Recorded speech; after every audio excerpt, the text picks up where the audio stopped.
Electrochemistry में ये Faraday law का न्यूमेरिकल नंबर 2 है। इस फैराडे लॉ के न्यूमेरिकल में आप टाइप नंबर 2 के बारे में आप क्लास सीखेंगे और इसके अंतर्गत एक क्वेश्चन ये दिया गया जो एल्युमिनियम क्लोराइड के एक इलेक्ट्रोलाइटिक सेल में अगर हम 40 एम्पियर के करंट को 30 मिनट तक फ्लो कराते हैं तो आप ये बताएं कितना एल्युमिनियम कैथोड पर डिपॉजिट होगा बताएं। जैसे आप स्टार्टिंग ऐसे करेंगे, ये हो गया एल्युमिनियम क्लोराइड। एल्युमिनियम क्लोराइड से ये प्राप्त हुआ 1 एल्युमिनियम आयन और ये प्राप्त हुआ 3 क्लोराइड आयन। चूंकि इसमें एल्युमिनियम की बात की जा रही तो ऑटोमेटिक है सिर्फ कैथोड वाला ही रिएक्शन का जिक्र आप करें।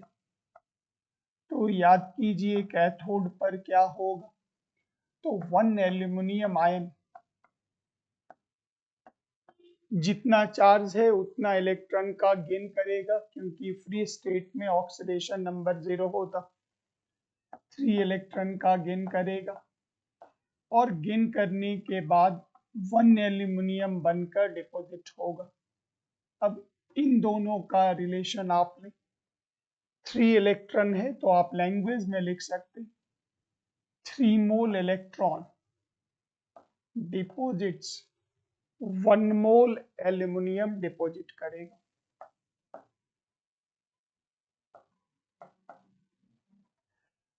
3 मोल इलेक्ट्रॉन पर चार्ज होगा 3 इंटू 96,500 कूलम। ये डिपॉजिट करेगा 1 मोल एल्युमिनियम मतलब 27 ग्राम एल्युमिनियम।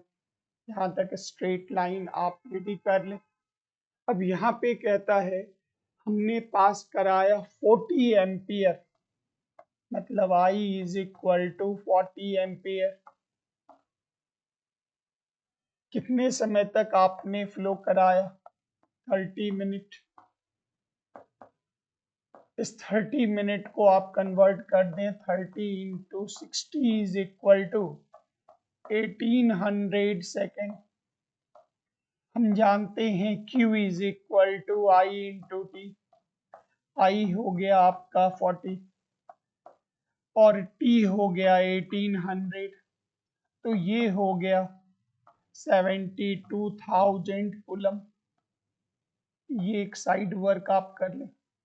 अब यहाँ पर 3 इंटू 96,500 कूलम का चार्ज देने पर 27 ग्राम एल्यूमिनियम डिपॉजिट होता, तो 72,000 कूलम का चार्ज देने पर कितना डिपॉजिट होगा। यूनिटरी मेथड एक एक नियम का मेथड लगा दे।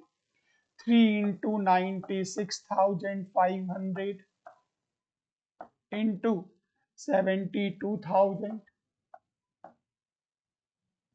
0000 कैंसिल करके आप इतने को सॉल्व कर लें और ये होगा इतना gram aluminium is equal to answer. Calculation आप खुद से कर लिया करें धीरे धीरे, डोंट यूज कैलकुलेटर और मोबाइल, धीरे धीरे यूज करते चले, क्योंकि न्यूमेरिकल है। ऑब्जेक्टिव में अगर ये प्रश्न मिलते हैं तो आपको वैल्यू मैच करना पड़ेगा। नेक्स्ट क्वेश्चन आपका ये हो गया। जनरली इन क्वेश्चंस में वेट दिए गए होते, कहता है 0.75 एम्पेयर के इलेक्ट्रिक करंट को हम 17 मिनट तक फ्लो कराते हैं और हमारा इलेक्ट्रोलाइट है सिल्वर नाइट्रेट। अब यहाँ आ जाइए, I is equal to 0.75 ampere, T is equal to 17 minute, minute को सेकंड में कन्वर्ट कर दें 17 इंटू 60, आराम से मल्टीप्लाई कर दें। ये हो गया 17 इंटू 60, 1020 सेकेंड। सब लोगों को पता है Q is equal to I into T. I का वैल्यू 0.75, टी का वैल्यू 1020, मल्टीप्लाई मार दें, इतना कूलम्ब का चार्ज आपके पास रेडी हो गया। अब आपके इलेक्ट्रोलाइट हो गए सिल्वर नाइट्रेट, आपके इलेक्ट्रोलाइट हो गए AgNO3, कोफिशिएंट 1, ये आयन में डिसोशिएट हुआ Ag प्लस NO3 माइनस। चूंकि पूरी काम हमें सिल्वर के वेट के बारे में करना है तो हम सिल्वर वाले पार्ट को ही टच करेंगे, बाकी जो नेगेटिव आयन एनियन है उसको टच नहीं करेंगे। तो याद कीजिए कैथोड पर क्या होगा, कैथोड पर हो गया 1 मोल सिल्वर, जितना चार्ज है उतना ही इलेक्ट्रॉन का गेन करेगा। 1 मोल इलेक्ट्रॉन का गेन किया और 1 मोल सिल्वर बन के डिपॉजिट हुआ। अब आप इस क्वेश्चन को ऐसे देख, चार्ज और सिल्वर के मास के बारे में रिलेशन निकालना है, कोफिशिएंट 1 है तो आप लिखेंगे 1 मोल इलेक्ट्रॉन डिपॉजिट करता जमा करता 1 मोल सिल्वर। 1 मोल इलेक्ट्रॉन पर चार्ज 96,500 कूलम चार्ज जमा करेगा 1 मोल सिल्वर। जनरली ये होता जो न्यूमेरिकल में सिल्वर का एटॉमिक मास दिया जाना चाहिए, कई बार नहीं दिया गया होता तो आप इसको याद रखेंगे सिल्वर को। तो ये तकरीबन होता 107.89, इसको 108 आप लेकर चले आराम से। 108 ग्राम सिल्वर डिपॉजिट होता तो 1 कूलम्ब में कितना होगा, तो 108 बाई 96,500 ग्राम सिल्वर जमा होगा। और यहाँ पर जितना चार्ज आप मल्टीप्लाई करके निकालेंगे, दोनों को मल्टीप्लाई करके, मान लेते हैं ये x कूलम्ब का चार्ज मिला, दोनों को आप खुद मल्टीप्लाई करें तो 1 कूलम्ब में इतना जमा होता तो x कूलम्ब में कितना जमा होगा, this by this into x।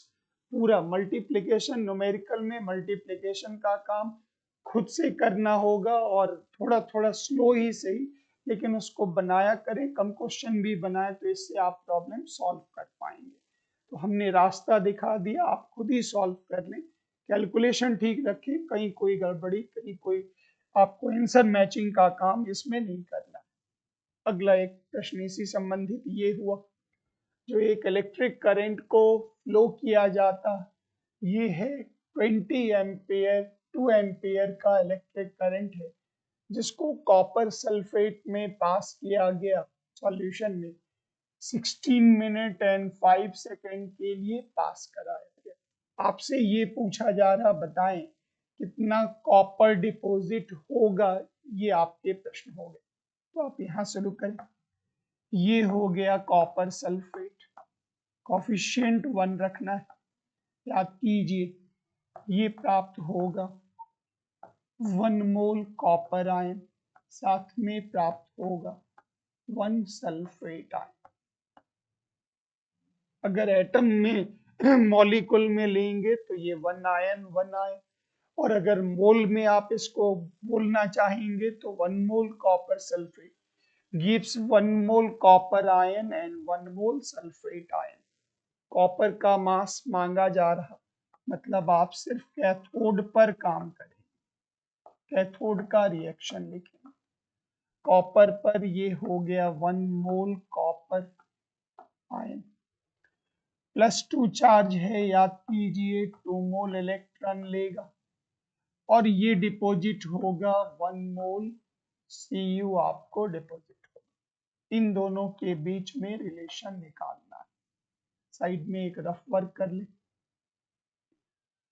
Electric current flow किया जा रहा 2 एम्पियर का, 2 एम्पियर का इलेक्ट्रिक करंट कितने समय तक फ्लो किया जा रहा, 16 मिनट और 5 सेकेंड, तो t is equal to 16 minute plus 5 second.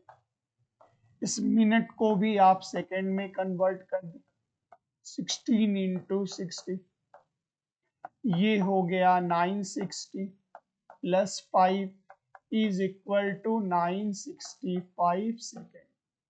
हम जानते हैं Q is equal to I into T, I is equal to 2, time is equal to 965, 2 से मल्टीप्लाई कर दें तो ये हो गया 3, ये हो गया 18 प्लस 19, इतने कूलम का चार्ज हो गया। तो आपको ये मिल गया जो अगर हमारे सेल में 2 एम्पियर के करंट को 16 मिनट और 5 सेकेंड तक फ्लो कराया जा रहा तो हमारे सेल में 1930 कूलम का चार्ज सेल में डाला गया है।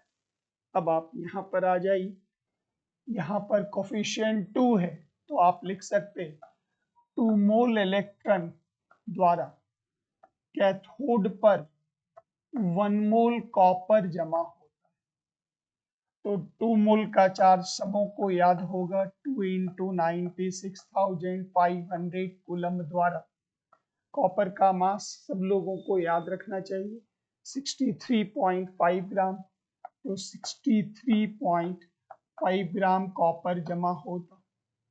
तो याद कीजिए 1930 कूलम द्वारा कितना जमा होगा, तो 63.5 बाई 2 इंटू 96,500 कूलम, ये वैल्यू है, कूलम कूलम तो ऑटोमेटिक कॉमन है, 1930 पूरे को मल्टीप्लाई करके सॉल्व कर लें, इतना ग्राम कॉपर आपका डिपॉजिट होगा। तो इस पैटर्न में जितने भी क्वेश्चंस हैं उनका एक ही थ्योरी पॉइंट है, हमें ये दे दिया जाएगा जो सेल में अगर हम आई एम्पेयर के करंट को टी समय तक फ्लो कराते हैं तो बताइए कितने अमाउंट डिपॉजिट होंगे। पहले आप चार्ज निकाल दीजिए, फिर आप रिएक्शन लिख दीजिएगा, कोफिशिएंट का ख्याल रखिएगा, इतने कूलम से इतना डिपॉजिट होता तो 1 में कितना होगा और इतने चार्ज में कितना होगा, ये आप आसानी से निकाल सकते। ये आपका हो गया। इस तरह में एक प्रश्न और आप देख लें, इस वैरायटी के एक क्वेश्चन और आपके पास, वो इस प्रकार से जैसे कहता है जो कॉपर सल्फेट का सॉल्यूशन, कॉपर सल्फेट का सॉल्यूशन, उसमें हम 0.5 एम्पेयर के करंट को 20 मिनट तक फ्लो करा रहे हैं, मतलब I is equal to 0.5 ampere हम फ्लो करा रहे हैं। कितने समय तक, तो 20 मिनट तक फ्लो करा रहे हैं। तो T is equal to 20 minute, 20 minute को 20 into 60 second is equal to 1200 second. हम जानते हैं Q is equal to I into T, I is equal to 0.5 और T is equal to 1200, multiply मारिए तो 600 कूलम का चार्ज आपने सेल में डाला। एक पार्ट आप ये कैलकुलेट करें, सेल में आपने कितना चार्ज डाला। आपके इलेक्ट्रोलाइट है कॉपर सल्फेट, तो आ जाइए, ये हो गया कॉपर सल्फेट 1 मोल, ये आयोनाइज हो गया Cu2 प्लस का 1 मोल और सल्फेट का 1, ये 2 आयन प्राप्त। इस क्वेश्चन में चूंकि मास ऑफ कॉपर डिमांड किया जा रहा तो आप फिर से कैथोड का रिएक्शन लिखें। इसके अंतर्गत 1 mole copper ion 2 mole electron gain करेगा, जितना चार्ज उतना इलेक्ट्रॉन, और वो 1 मोल कॉपर का फॉर्मेशन करेगा। इन दोनों पर आप पार्ट लिखें तो याद कीजिए 2 mole electron deposits 1 mole copper, तो यहाँ पर 2 इंटू 96,500 कूलम कितना देगा, तो 63.5 ग्राम कॉपर डिपॉजिट करेगा। वहां आ जाइए 600 कूलम्ब में कितना, तो 63.5 by 2 into 96,500 into 600, cancel out करें, पूरे को आप डिवाइड करें, मल्टीप्लाई करें, you will get your product. आपको पता चलेगा कितने कॉपर के मास कैथोड पर डिपॉजिट होंगे। नंबर ऑफ कॉपर एटम्स मांगा जा रहा है, एक और क्वेश्चन को इसके साथ टैग किया गया, तो उसको आप सीधा मोल कॉन्सेप्ट से इस प्रकार से निकाल सकते हैं, जो 1 मोल कॉपर का मास हो गया 63.5 ग्राम, और ये भी याद होगा जो 1 मोल में 6.022 10 टू द पावर 23 एटम्स होते हैं। अब इन दोनों से आप रिलेशन निकालें, जो 63.5 ग्राम कॉपर में 6.022 10 टू द पावर 23 एटम्स होते हैं, तो 1 ग्राम कॉपर में कितने होंगे, तो 6.022 10 to the power 23 by 63.5 atoms होंगे कॉपर के। यहाँ से आप पूरे को मल्टीप्लाई करके मास निकाल लीजिए, मान लेते हैं ये पूरा मास है इज इक्वल टू x ग्राम, तो याद कीजिए x ग्राम कॉपर में कितने मिलेंगे, तो ये पूरा टर्म इनटू x कर दीजिएगा, you will get the number of atoms. फिर से ध्यान रखिएगा, जब भी हम एटम डिमांड करें तो आप क्या करेंगे, 1 मोल का मास आप निकाल लेंगे और 1 मोल में जितने एटम्स हैं वो निकाल लेंगे, इतने ग्राम में इतने एटम्स, तो 1 ग्राम में कितने और इतने ग्राम में कितने, सॉल्व करके आप निकाल लेंगे। इससे आपको नंबर ऑफ एटम्स भी अगर किसी न्यूमेरिकल में मांगा जाएगा तो वो आप कैलकुलेट कर सकते हैं। ये हो गया आपका फैराडे लॉ का टाइप नंबर 2 न्यूमेरिकल कंप्लीटेड। अब फैराडे लॉ के 2 नंबर के न्यूमेरिकल्स में जितने भी टॉपिक हैं इसके होमवर्क आप बना लेंगे। Thank you very much. जय हिंद।